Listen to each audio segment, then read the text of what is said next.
Hello students, last lecture में हमने paratha lobe के एरिया डिस्कस किए जिसमें हमने सेंसरी एरियाज पूरे देख लिए। अब यहाँ पे कुछ स्पेशल सेंसेशंस होते हैं जैसे कि आपका विजन है, हियरिंग है, स्मेल है। ये सारे जो स्पेशल सेंसेस है वो आपके एक ऑक्सीपिटल में और कुछ एरियाज हैं जो टेम्पोरल लोब में आपको मिलते हैं। तो 4 एरियाज के बारे में डिस्कस करेंगे हम लोग। ठीक है, पहला एरिया देखते हैं विजन के बारे में। विजन आपका कहाँ से आ रहा है, मतलब जो भी आपका लोब है वो कौन सा इन्वॉल्व है, आपका पराठा लोब। पराठल लोब में भी जो हमने कैल्काइन सर्कस देखा जो आपके सेरेब्रल हेमिस्फीयर के मीडियल सर्कस का आपको मिलता है। ठीक है, तो जो हमारा कैल्काइन सर्कस है जस्ट उसके अबो एंड जस्ट उसके बिलो आपका ये विजन का एरिया रहता है जिसको हम लोग विजनरी एरियाज कहते हैं। ठीक है, तो यहाँ पे अगर देखेंगे it also called STRIDE area, STRIDE area. जैसे कि आपके स्ट्राइटेड मसल्स हम लोग देखे या फिर आपको पता होगा कि स्ट्राइटेड मसल कुछ बैंड्स आपको नजर आते हैं।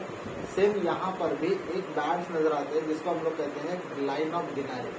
ठीक है, तो लाइन ऑफ गिनारे को जहाँ पे आप पाओगे वहां पे आपका ये विजन वाला एरिया आपको प्रेजेंट होता हुआ दिखता है। ठीक है, तो ये आपका स्ट्राई एरिया भी कहते हैं हम लोग या फिर इसको विजुअल एरियाज भी कहते हैं। तो ये आपके कहाँ पे मिल रहा है, आपके कॉर्टेक्स में है, लेकिन कौन से लाइन ऑफ गेनारी वो भी कहाँ पे प्रेजेंट है, वो भी आपके कैल्काइन सर्कस जहाँ पे प्रेजेंट होता है उसके जस्ट आपको एंड जस्ट उसके बिलो प्रेजेंट होता है। जो एरिया है लाइन ऑफ गेनारी वो आप अनएडेड आई से भी देख सकते हो, इसीलिए ये एक विजिबल एरिया होता है विद अनएडेड आई। ठीक है, it is located above and below calcarine sulcus on the medial sulcus of the occipital lobe. अब हमने कैल्काइन सर्कस के बारे में ऑलरेडी डिस्कस किया हमारे सर्कस के लेक्चर में। वहाँ पे एक चीज हमने देखी थी कि जो हमारा ऑक्सीपिटल लोब है वहाँ पे मीडियल सरफेस पे आपको कैल्काइन सर्कस देखते हैं, मीडियल सरफेस पे। ठीक है, तो इसीलिए ये जो एरिया है विजन वाला एरिया वो भी आपको कैल्काइन सर्कस अगर देखना है तो वो मिडिल सरफेस पे मिलेगा। तो सेम यहाँ पर भी दिया है कि विजन वाला एरिया जो होता है आपके ऑक्सीपिटल लोब में medial surface of cerebral hemisphere पे ये मिलने वाला है, which corresponds to the area number 7 to the Brodmann.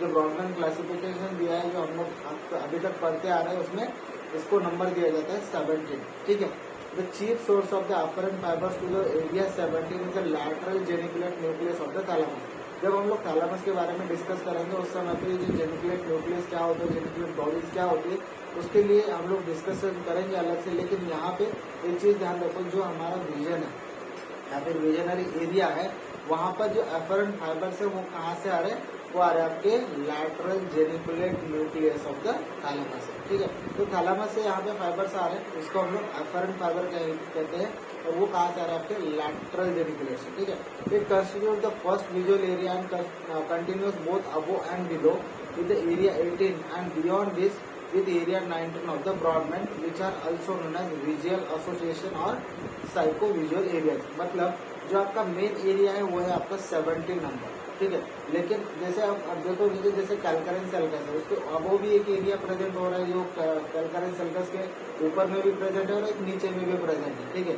तो ये हमारे जो मेन विजुअल एरिया है अपना 17 नंबर उसका एक्सटेंशन पाया जाता है। अब ये जो एक्सटेंशन होता है उसको हम लोग एक्सेसरी भी कह सकते हैं या फिर इसको एसोसिएशन एरिया भी कहते हैं। अब इसको एसोसिएशन कहने का मतलब क्या है कि ये जो तीनों एरिया है 17, 18 एंड 19 ये एरिया तीनों मिलके कुछ काम कर रहे हैं या फिर आपके विजन का काम कर रहे हैं, इसलिए इसको हम लोग एसोसिएशन, विजुअल एसोसिएशन एरिया या फिर साइको विजुअल एरिया भी कहते हैं। ठीक है, तो ये 18 और 19 नंबर क्या है, बेसिकली आपके विजनरी एरिया का ये एक एक्सटेंशन प्रेजेंट होता है आपके ऑक्सीपिटल लोब में। ठीक है, अब फंक्शन क्या होगा, ऑब्वियसली ये विजन एरिया है तो आपका जो प्रेजेंट वाला विजन है और उसके साथ में जो पास्ट विजुअल एक्सपीरियंसेस हुए हैं उसके लिए आपका काम करता है आपका विजन एरिया। ठीक है, दूसरा एरिया देखेंगे हम लोग हियरिंग के लिए, मतलब आपकी ऑडिबिलिटी के लिए। ठीक है, तो ऑडिटरी एरिया आपका कहाँ प्रेजेंट होता है, विच present in the temporal lobe.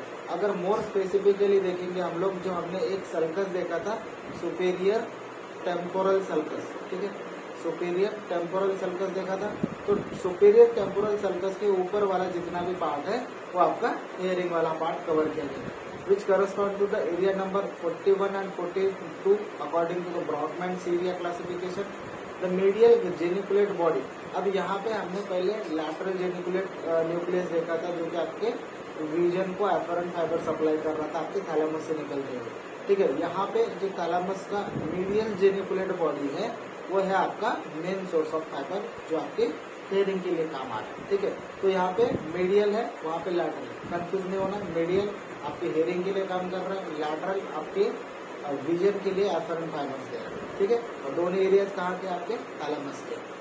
There is a spatial representation in this area with respect to the pitch of sound. इसका मतलब क्या हुआ कि एक एरिया जो है इसका जो पार्ट्स किए जाते हैं, जैसे कि कोई पार्ट होगा जो आपके पोस्टीरियर मिडिल सरफेस पे होगा, एक पार्ट होगा जो एंटीरियर लैटरल सरफेस पे होगा। तो जो lateral surface anterior lateral surface है वहाँ पे आपको लो फ्रीक्वेंसी वाला पिच जो होता है वो आपको देखने को मिलता है। मतलब ये एरिया डिवाइड किया गया दो पार्ट्स में, एक लो पिच वाला एरिया, एक हाई पिच वाला एरिया। जो हम लोग साउंड सुनते हैं ना उसका जो पिच होता है, उसकी जो फ्रीक्वेंसी होती है वो कैसे होगी, एक तो लो फ्रीक्वेंसी होगी या फिर हाई फ्रीक्वेंसी होगी। जब ये लो फ्रीक्वेंसी पे होगा वो कहाँ पे आएगा, तो impulses of low frequency impinge on the anterolateral part. ठीक है, ये एंटेरोलैटरल पार्ट पे आएगा इसका जब लो फ्रीक्वेंसी होगा। जब इसका हाई फ्रीक्वेंसी होगा, मतलब जो भी साउंड आप सुनते हो उसका हाई फ्रीक्वेंसी होगा, तो it goes to the posteromedial part of the hearing area. ठीक है, तो दो पार्ट्स है ध्यान में रखना, एंटेरोलैटरल और पोस्टेरोमीडियल।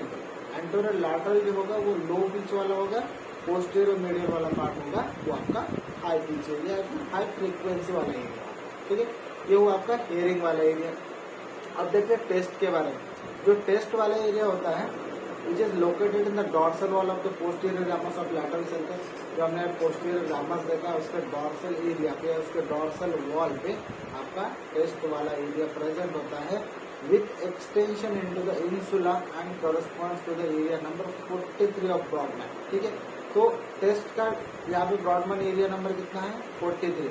अब जो हमने लैटरल सर्कस का पोस्टीरियर रामस देखा था उसके डॉर्सल वॉल में तो प्रेजेंट है, लेकिन इसका एक्सटेंशन कहाँ पे वो ध्यान में रखना आपके इंसुला में। ठीक है, जो हमने सेंट्रल लोब देखा है या फिर आपका सेंट्रल सर्कस देखा था, सॉरी लैटरल सर्कस देखा था, उसमें जो दोनों लिफ्ट है जब वो आप ओपन करते हो तो वहाँ पे आपको एक लोब मिलता है जिसको हम लोग कहते हैं इंसुला। ठीक है, वो कि आपका हिडन पार्ट होता है आपके सेरेब्रल कॉर्टेक्स का, तो वहाँ पर भी ये एक्सटेंड करता है आपके टेस्ट वाला एरिया। ठीक है, और इसका एरिया नंबर कितना है, 43। जो स्मेल वाला एरिया है, जो स्मेल का एरिया है वो आपका एक पायरिफॉर्म लॉब में यहाँ पे प्रेजेंट होता है। पायरिफॉर्म लॉब या फिर इसको हम लोग पायरिफॉर्म कॉर्टेक्स भी कहते हैं। ठीक है, पायरिफॉर्म कॉर्टेक्स।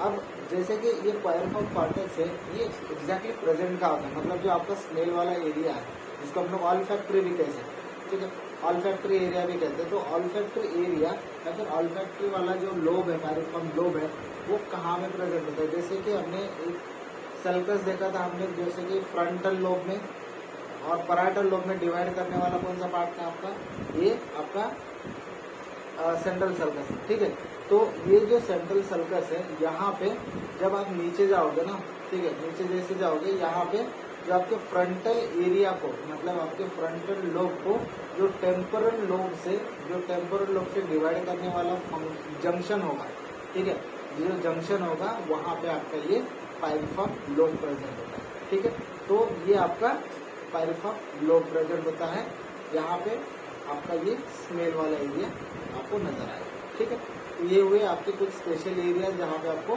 ध्यान रखना है कि कौन से एरिया कौन से लोब में आ रहे हैं। ठीक है, अब इसके बाद में हम लोग जैसे कि हमारा ये सेरेब्रल कॉर्टेक्स वाला पार्ट चल रहा है उसमें भी हम लोग फोरबोन देख रहे हैं। तो फोर ब्रेन का ऑलमोस्ट अभी हमारा एक थैलेमस एक पार्ट बचा है, हाइपोथैलेमस एक देखेंगे हम लोग। उसके बाद में अपना फोर ब्रेन कंप्लीट होगा, फिर हम लोग मिड ब्रेन पे जंप करेंगे। ठीक।